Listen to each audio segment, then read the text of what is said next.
I decided to film something different for a change, and you'll have to tolerate my bad fingers. I bite my nails. But anyway, I am doing something I saw at the art museum over the weekend. It was called Molas, which is known as reverse applique, at least in the United States, and it's a quilting term apparently, because I did a bunch of research on it and decided I wanted to try it. So I am making a B.A.P reverse applique, and here I've done the Matoki head without the eyes yet. I actually should have layered 3, I guess. But what I did is I took a piece of black and a piece of, this is lime green. It's kind of hard to tell. It's really yellowy on this camera. But anyway, and I layered them on top of each other. Then I drew the design I wanted on the black, and then I cut the black off in the middle of the design and folded it under and stitched it. So it's still 2 pieces, except where I took it and stitched it together on the top. So that's what I've done so far with that. And then I'm down here, and I'm doing this by hand because I don't own a sewing machine. I've done the A and one of the dots, and now I'm working on this this other period here. So what I did was I cut, because it's a square period in the design, I drew it and then I cut it in a diamond, an X shape, I guess, and then I'm using either my needle or I have a seam ripper for just not ripping the seams. I'm just tucking it under like that, and then what I'm doing is I came up through the green, snagged some of the black, and then I'm going back down through the green only underneath the black to try and pull the black, like curve it under. Does that make sense? I looked up this technique. It was called needle under or something. So I'm getting the green, trying not to get the black, like that, grabbing the black fabric, going through it, and then coming back down underneath. It's not the neatest in the corners, probably because I just don't know what I'm doing. But for my first attempt, I don't know if I'll do this again. I also saw some easier methods of reverse appliquing that looked kind of interesting. Someone had taken like a t-shirt, and like say you had a black t-shirt and you wanted to do this on it. So then you take the piece of green fabric and you put it on the inside of the t-shirt, and you lay the design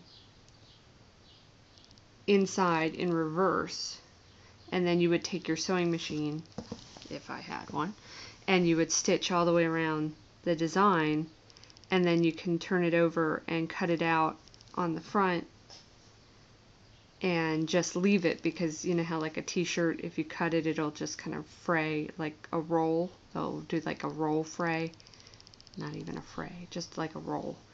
And so you could just leave that part be the exposed, it would be this edge. It would just be like, because your stitch would be on in there. So yeah, I thought that seemed cool too. And that's what I'm working on today. It's not the most thrilling, is it? But that's what I've been doing all morning. It's about 1 now, and yesterday Sean and I went to the fabric store and I bought some of the pieces of fabric that are pre-cut and folded into little packets. They're like, I don't even know how big. Well, this size, whatever this is. It's, you know, a large, it would fit like, not the whole thing would, you know, like if you did a design on it and then wanted to stitch it on the back of like a jacket or something, that would work. But, so I bought 4 pieces of fabric and then I came home and I washed them and let them air dry, and then this morning I ironed them, and then I looked on the internet and found the B.A.P design and printed it up so it would fit, and then I cut it out. Where'd I put it? Molly is wondering why I'm talking to myself. Ah, here it is. So yeah, cut it out. I printed this with the B.A.P. Well, I cut out part of this under it on 8.5 by 11. And so then first I cut this out and traced it with my chalk. And then I worked on that, and then I cut those out. And I cut out pieces like this with the idea that I would normal applique them. But that seems harder almost. I don't know. I'm going to try it. But I figure if I reverse applique them, I won't have to struggle as much to try and get these in the right place on the face. I'll be able to just cut the design on the top. Works on the placement a little better. So that's where I'm heading with that. But I decided to do that part last, because then I'll have already done all this part. And I also have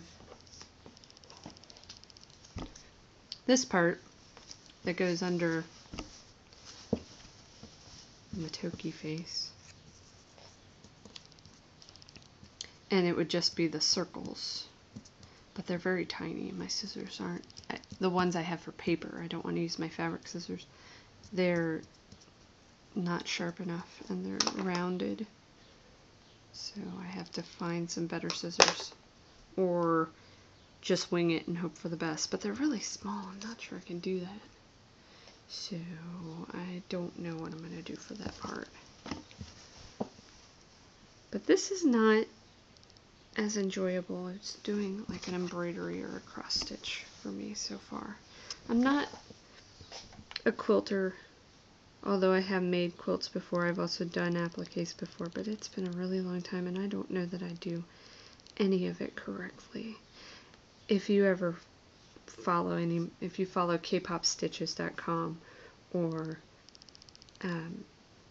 any of the places where I discuss the crafts that I do, you will see that I really I'm bad about finding out how I should actually be doing things, and I just kind of use the knowledge that I gain from half-assing stuff to just kind of make things.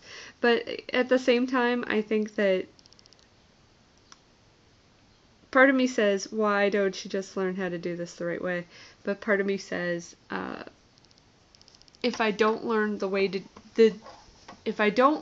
that everyone else is doing it, then maybe I will come up with something new. I don't know, maybe that's a bad way to look at it. But that's what I'm doing. And sometimes I go back, like if I have too hard of a time, I'll go back and I'll try and figure out the real method for doing something. Or a better method, or I'll look it up online or something and try and get the proper method. That's what the back looks like. It looks kind of cool too. Because it's like Matoki outline.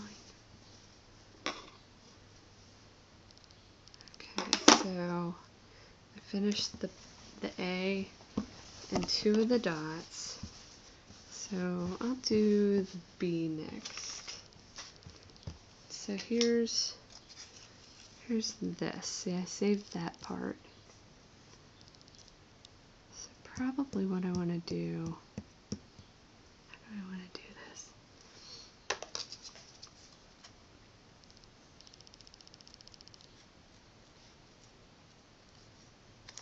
Because I want to get that slash in there pretty good.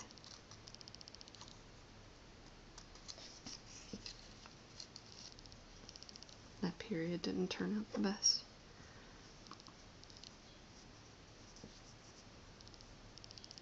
It actually turned out small.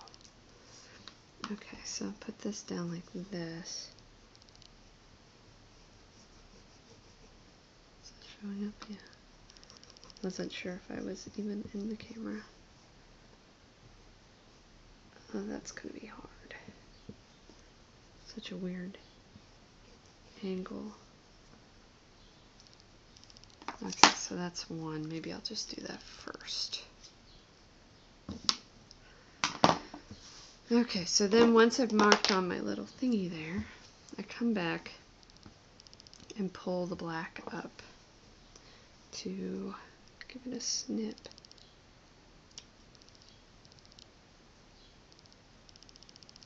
How am I going to do that?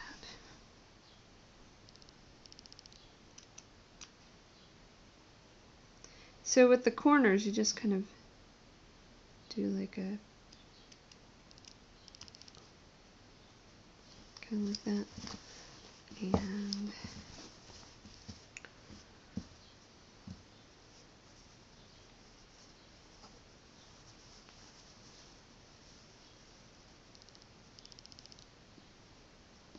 it's more of a curve though.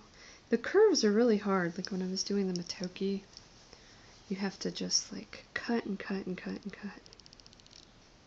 Well, I'll just hope for the best.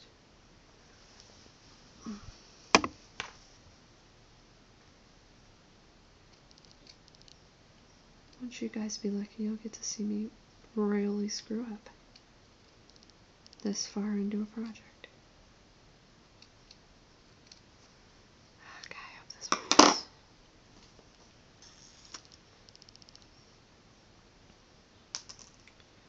Alright, let me knot my thread. And I'm also using black thread, the color of the top part, so you don't see it as much.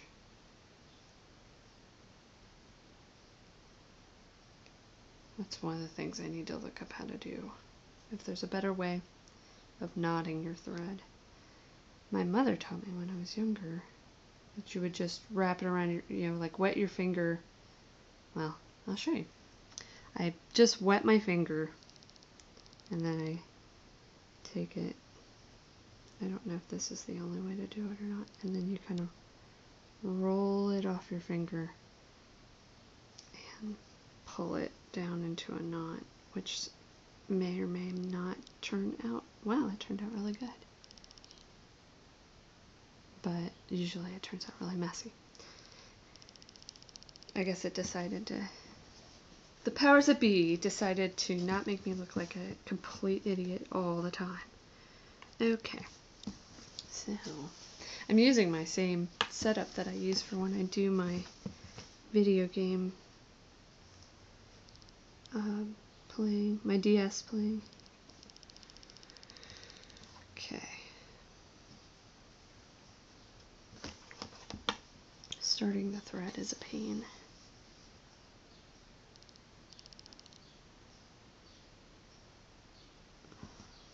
So what I did is I put it up through both and then pulled it back out of the black.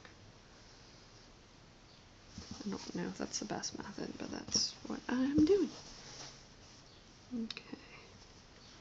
Which one am I working on? Maybe this one.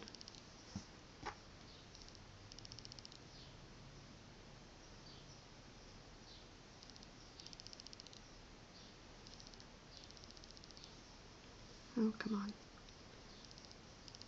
If I had some fingernails, this might help. But I don't. That looks pretty good.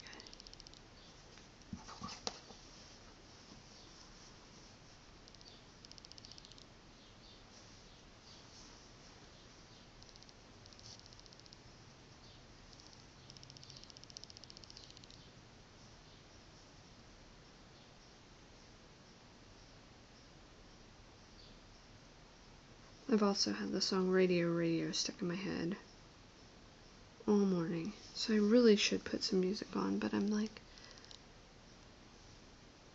I'm kind of too into this.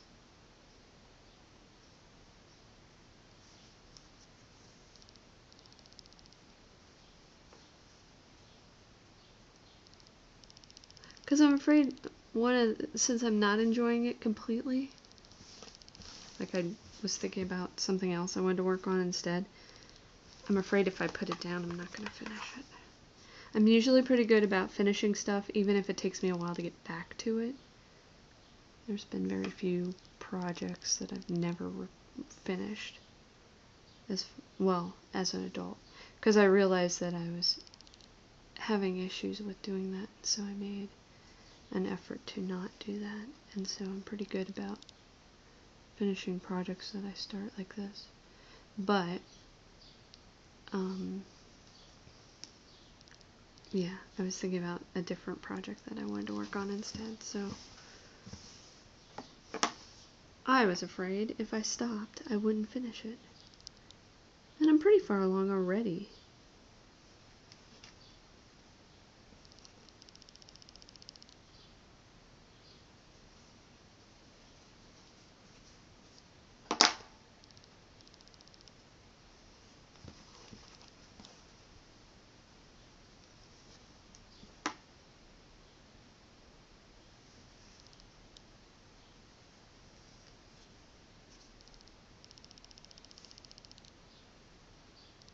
Wouldn't this be cool on a t-shirt though?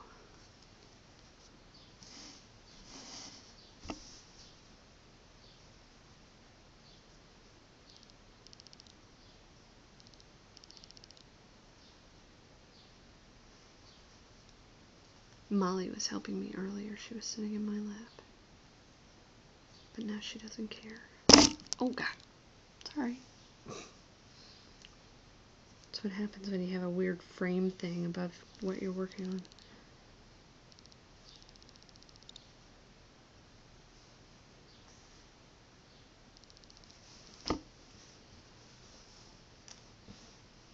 Is that curving too much? I want that to be straight, but I don't know.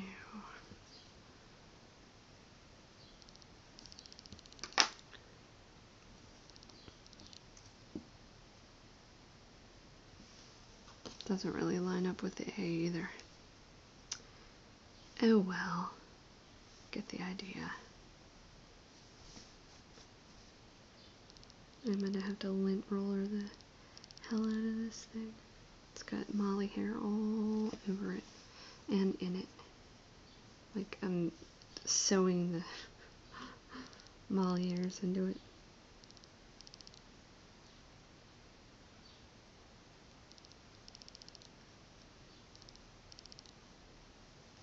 Yeah, I don't know how that's working.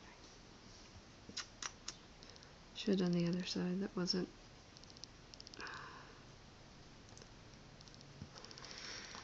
Oh well.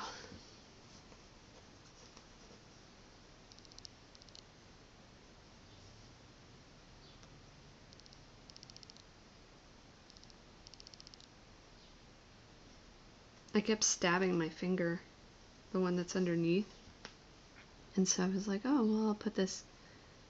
Because the sewing kit I have, like I had some sewing stuff, but I was given a sewing kit as a gift. Like someone bought a little tackle box type thing and then bought all the basic stuff you need for a sewing kit, like some extra buttons and some snaps and thread, scissors,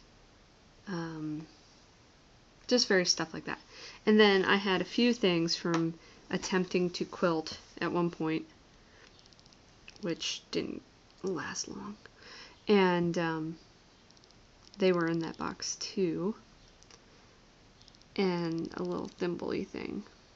So I tried to use the thimble-y thing because I kept stabbing myself. But then I couldn't feel where the needle was, which I guess that's the point. You don't want to feel the needle going through your skin, but I couldn't feel the needle to know what I was doing either. I'm sure a lot of people, if they do this stuff enough, they just build up a callus. And then yeah. Ah, dang it.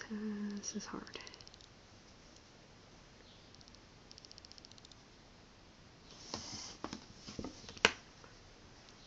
And I'm sure this is thrilling.